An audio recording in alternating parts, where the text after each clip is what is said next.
Hey guys, Steve Thornton here. Welcome back. So today we're going to be attempting to make the Tokyo rig. It's supposed to be the hottest thing right now for bass fishing, except that it's winter time. But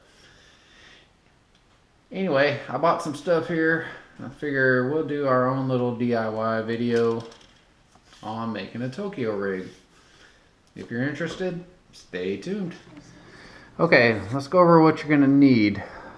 First of all, tools. You're going to need some split ring pliers. I've got a pair of wire cutters here. A small pair of channel locks, or I'm sorry, needle nose. A big pair of needle nose. It doesn't matter. Having two pairs is easier than one. Got a big pair of lineman's pliers here. Got a knife. We have water gremlin. Just basically worm wakes. They call them slip sinkers. I've got 1/8 ounce, got 3/16 ounce, got 1/4 ounce. Very important, you're going to need a paper clip, a jumbo paper clip, and I have one here. You're going to want to straighten it out just like what you see here. We have some Eagle Claw size 3 split rings. I've got a few of them set out here, and we've got a Spro power swivel size 4 set out there, and then our hooks, we've got a Gamakatsu size 4 EWG extra wide gap worm hook right there. So that's going to be what you need to do this project. Now what are we trying to make? Here's one that I've already done before we start. I actually got 2 of them, but this is what we're making. This rig, the Tokyo rig, is supposed to be the latest craze. It's supposed to be awesome. I've never used it. Basically all it does is suspend your bait above the bottom, similar to a drop shot. And other than that, I don't know what to say about it. It looks like almost like a drop shot to me. I made a couple of them already, and anyway, figured I'd tell you guys how I made them. There's already, of course, a ton of DIY videos on YouTube, so mine's probably not going to be the best, but I'll show you how I do it. So let's get ready to get started. Alright, so what can we make at our kitchen table that's gonna catch fish? I don't know. We'll see what happens here. Alright, so the first thing we're gonna do is we're gonna take our hook, we're gonna grab a split ring, and we're going to attach the split ring to the hook. This is way easier if you have a pair of split ring pliers than it is if you don't. It's doable if you don't, but much easier if you have the right tools. Alright, so see if we can get that started. There she goes. When she started, you just use the pliers part and spin her on around. Okay, she's attached. Now the next thing we're going to do, we've got a split ring attached to there. We're going to attach 2 of the Spro power swivels to our split ring.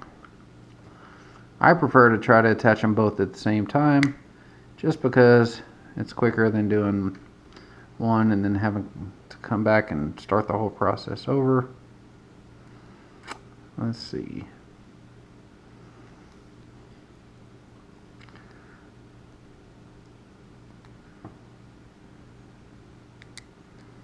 Alright, there goes number 1.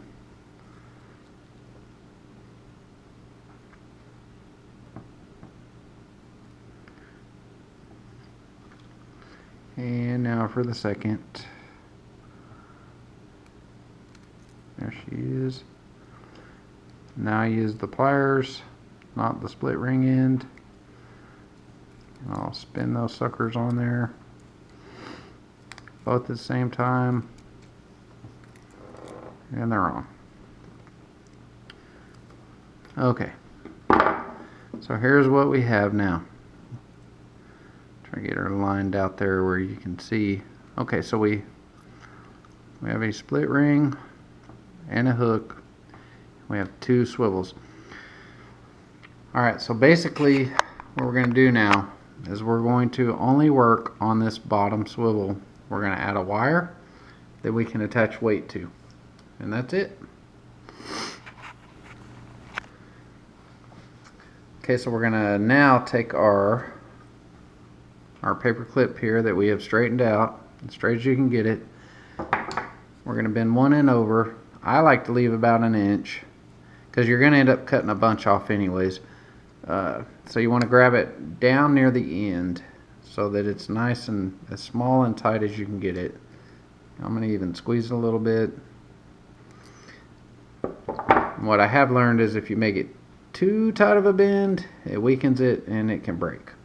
But okay, so right here we're going to go with our barrel swivel here, our Spro Power swivel that is on the bottom. We're going to slide it on, and then we're going to take our wire, we're going to bend it just like so, almost to nearly a 90-degree angle. And at that point, this is where I'm gonna grab our swivel with a pair of pliers here so that it can't move. And that way it gives me some leverage that I can twist against. So now I'm just going to spin that sucker on itself. Don't want to go too far. So right about here I'm going to cut her off.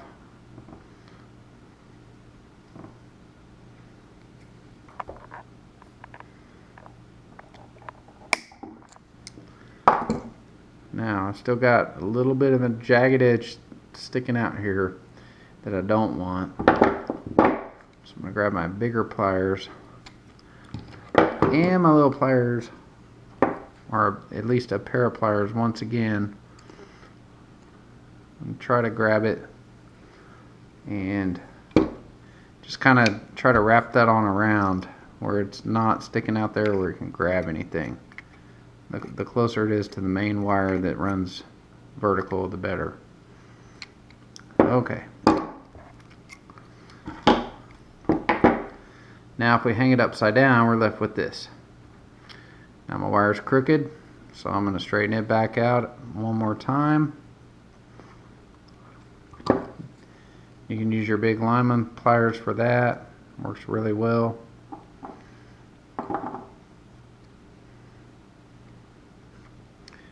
I really don't think it has to be perfectly straight. Okay, but the straighter you can get it, then the better. So you're going to tie your line, of course, to your top swivel there. The bottom swivel is going to hold your weight. So this one here, let's see, we got 1/4 ounce weights here. That would make a 1/2 ounce, which is pretty heavy. Using a 3/16, you end up with a 3/8 ounce. So I'm going to use the 3/16. When I think of throwing a worm, I don't ever think of throwing a 1/2 ounce unless it's just super windy or super bad conditions, super deep water. So we're going to bend, or we're going to put these two weights together in the shape of a football. That way it remains weedless. Now if you buy a Tokyo rig, it's going to come just like this with a little bend in the bottom, and you're going to have this cupped end sticking up, and to me that's only asking to get snagged up. However, if you had even if I only put one weight on it, I would put it with the round end up. Maybe they put it with cupped end up because when you do snag up and you finally jerk it off of whatever it's hung on, maybe then it will cause a reaction by it. I don't know. But so what you want down here in the bottom, you want about 3 inches total. So I'm going to come down here a little bit more than 3 inches, and I'm going to snip that off.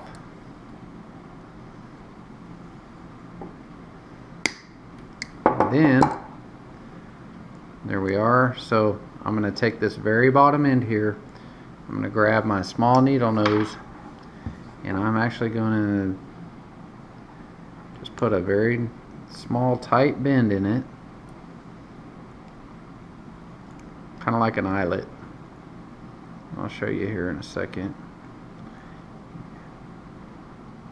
And that way, the whole goal here for me is to keep this thing as weedless as possible. So there's what I come up with. And that way they can slide down. I'll actually straighten that out a little just so it doesn't hang anything up. And that right there is your Tokyo rig. Your fishing line is going to attach on the top eyelet there. Your weights are hanging free. They can slide up and down however needed. If you need to shorten it, all you have to do is put another bend in it, cut the rest off, and your weight will be sitting here swinging above the bottom, which this one's probably about 4 inches long. I'll probably take another inch off of it just to shorten her down a little bit, but I think 3 inches is about optimal as far as the length of the weights hanging off the bottom. But there she is. There's your Tokyo rig, homemade, and it didn't cost $4 to $5 for one rig. Just use what you can get. I think the let's see, the split rings cost 99 cents. Now I bought Spro power swivels. I didn't buy barrel swivels. You can use barrel swivels. The Spro power swivels are a little bit more expensive. They were about $3.49. I went to the dollar store and bought these jumbo paper clips. They were $1 for 80. So you got that, you got your weights, and whatever hook you use is up to you. They recommend you use an extra wide gap hook. So, but you can make the whole thing for right around $2 at the most, and that's if you're using good high quality hooks, high quality swivels. The snap ring's probably, or the split ring's probably not quite as big of a deal, and so you don't have to go super high quality there, but you're talking a $2 rig versus $5. You make your own, and they're all on back order anyway, so you can't even get them. And this way you can have your own, start fishing them, see how they do. Anyway, hey, if you guys do happen to make your own Tokyo rigs, go fish them. I know right now is winter time, but it's probably not going to be quite as productive, but let me know how it goes. I'd like to know in the comments, and if you do have success on them. I've never fished it before, so I'm making these to try myself, but I would sure like to know what you guys think of them. And if you make your own, let me know what you think also. Anyway, till next time, you guys take care.